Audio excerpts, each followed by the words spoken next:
గత 2 రోజుల నుంచి విజయవాడ నగరం అంతా కూడా వరదలతో వర్షాలతో అట్టుడికిపోతుంది. ఎప్పుడూ లేని విధంగా విజయవాడ నగరం కావచ్చు, విజయవాడ పరిసర ప్రాంతాలు కావచ్చు, ప్రతి ఒక్కటి కూడా ఇళ్లలోకి దాదాపు అయితే గ్రౌండ్ ఫ్లోర్లో కూడా వాటర్ పూర్తిగా కూడా వెళ్ళిపోవడం జరిగింది.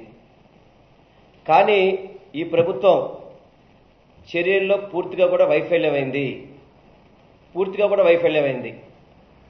చెప్పడానికి ఆర్భాటాలుగా మాట్లాడతారు తప్ప సునామీలను ఆపాయని చెప్పిన చరిత్ర ఉంది చంద్రబాబు నాయుడు గారికి. కానీ చిన్నపాటి వర్షం వస్తే దాన్ని కంట్రోల్ చేసే పరిస్థితి కానీ, అక్కడున్న ప్రజానికాన్ని అప్రమత్తం చేసే పరిస్థితి కానీ ఈ కూటమి ప్రభుత్వానికి లేదు.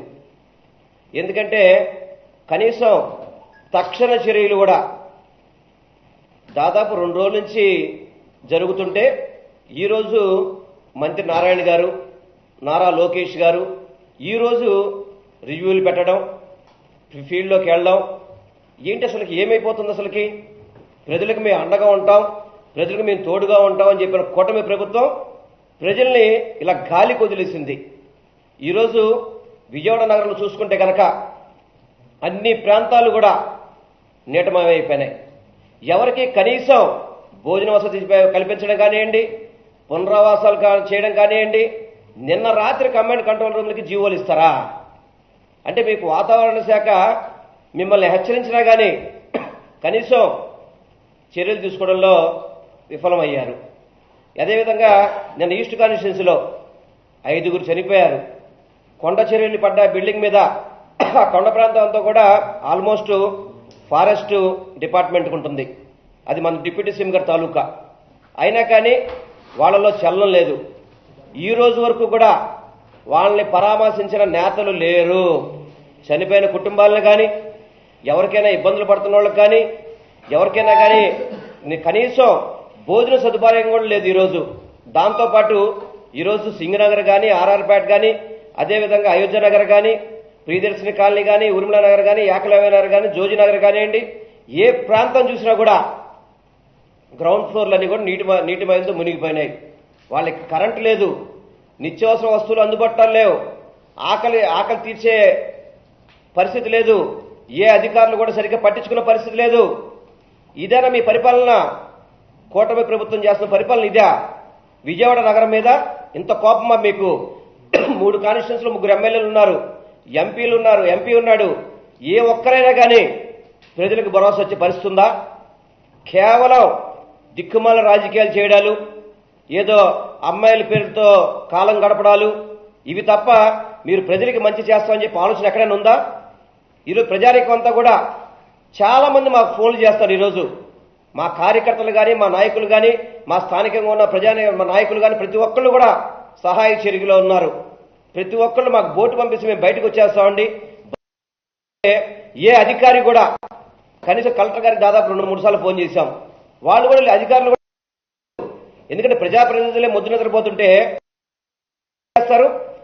కనీసం ఏదైనా గేట్లు ఓపెన్ చేసేటప్పుడు అప్రమత్తం చేయాలి. అప్రమత్తం చేసే పరిస్థితి కూడా లేదు. ఇదివరకు సచివాలయ వ్యవస్థ, వాలంటీర్ వ్యవస్థ ద్వారా వాళ్ళందరికీ కూడా ముందు చెప్పి వాళ్ళందరూ కూడా హెచ్చరించే పరిస్థితి ఉండేది. ఈరోజు ఆ వ్యవస్థలన్నీ కూడా నిర్వీర్యం చేసి చంద్రబాబు గారు, పవన్ కళ్యాణ్ గారు, ఈ కూటమి ప్రభుత్వం ప్రజల్ని ఇబ్బందుల్లో చేసేశారు. ఈరోజు లక్షల క్యూసెక్ల వాటర్ ప్రకాశం బ్యారేజ్ వదులుతున్నారు. ఇదివరకు 1 లక్ష 2 లక్షల క్యూసెక్ల వాటర్ వస్తే మొత్తం కృష్ణలంక ప్రాంతం అంతా కూడా నీటిమయం అయిపోయేది. జగన్మోహన్ రెడ్డి గారి ముందు చూపుతో 100 కోట్లు పెట్టి అక్కడ వాల్ కట్టారు కాబట్టి ఈరోజు వాళ్ళంతా ప్రశాంతంగా ఉన్నారు ఈరోజు. కానీ ఈరోజు మీరు పరిపాలన చేత కాక మీరు ఈ కాలువ గేట్ వదిలేటప్పుడు జాగ్రత్తగా అప్రమత్తం చేయక్కర్లేదా?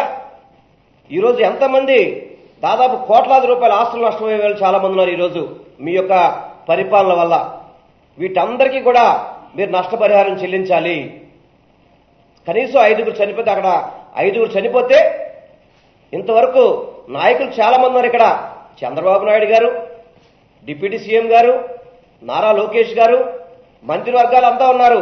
ఈ మంత్రివర్గాలన్నీ కూడా వైఎస్ఆర్సీపీ ప్రభుత్వాన్ని, వైఎస్ఆర్సీపీ పార్టీని తిట్టాలని చెప్పాను తప్ప ప్రజలకు మంచి చేద్దాము, కనీసం అక్కడ కుటుంబాలు రోడ్లు పడిపోయినాయి, ఆ బిల్డింగ్లన్నీ పడిపోయినాయి, ఇళ్లలోకి వాటర్లు వచ్చేసినాయి, కనీసం వాళ్ళు బయటకు వచ్చే అవకాశం లేదు, వాళ్ళకి కనీస అవసరాలు మనం తీర్చాలని చెప్పిన పరిస్థితి ఈ కూటమి ప్రభుత్వానికి లేదు.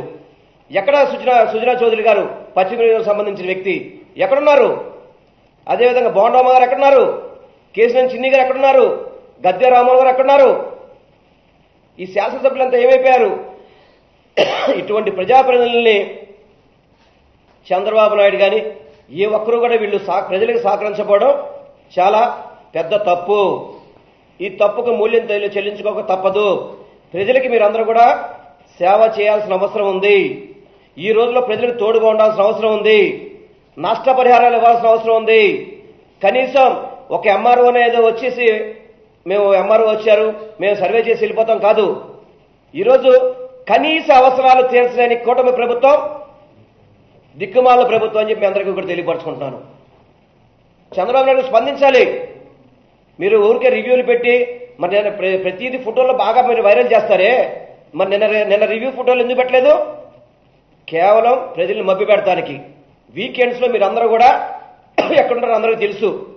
వీకెండ్స్ రాగానే ఎవరికి వాళ్ళు పర్సనల్ జీవితానికి వెళ్ళిపోతారు. ఇటువంటి టైంలో కూడా ప్రజలకు అండగా ఉండకపోతే ప్రజలు మిమ్మల్ని ఊరుకునే పరిస్థితి లేదు. ఏమంటే డిప్యూటీ సీఎం తాలూకా గారు, మీరు మాట్లాడితే డిప్యూటీ సీఎం తాలూకా అని చెప్పుకుంటారు కదా, ఏరి మీ తాలూకా వాళ్ళు లేరు అక్కడ. మీ ప్రభుత్వం కాదు ఇప్పుడు ఉంది. కూటమి ప్రభుత్వం ఇదేనా జరిగేది? విజయవాడ నగరాన్ని సర్వనాశనం అయ్యే విధంగా మీ యొక్క చర్యలు ఉన్నాయి. దయచేసి విజయవాడ నగరాన్ని కాపాడండి. అధికారులందరూ కూడా స్పందించండి. ప్రజలకు సహాయం చేయండి. ప్రజలకు ఆకలి తీర్చండి. ప్రజలకు అన్ని రకాల సౌకర్యాలు కల్పించండి. అంతే తప్ప మీరు ఊరికే షోలుగా ఫోటోలు తీసి వీడియోలు పెడితే మాత్రం కుదిరే పరిస్థితి కాదు. ఎవరైతే నష్టపోయారో వాళ్ళకి, ప్రజలందరికీ కూడా నష్టపరిహారం ఇవ్వాల్సిన బాధ్యత ఈ కూటమి ప్రభుత్వం మీద ఉంది. ఈ కూటమి ప్రభుత్వం స్పందించాలి. స్పందించకపోతే మాత్రం తప్పకుండా మా కార్యాచరణ ముందుకెళ్లి ప్రజలకు మేలు చేసే విధంగా మీ అందరూ కూడా కలిసికట్టుగా పనిచేస్తామని మీ ద్వారా నేను రాష్ట్ర ప్రజలకి, విజయనగర ప్రజలకు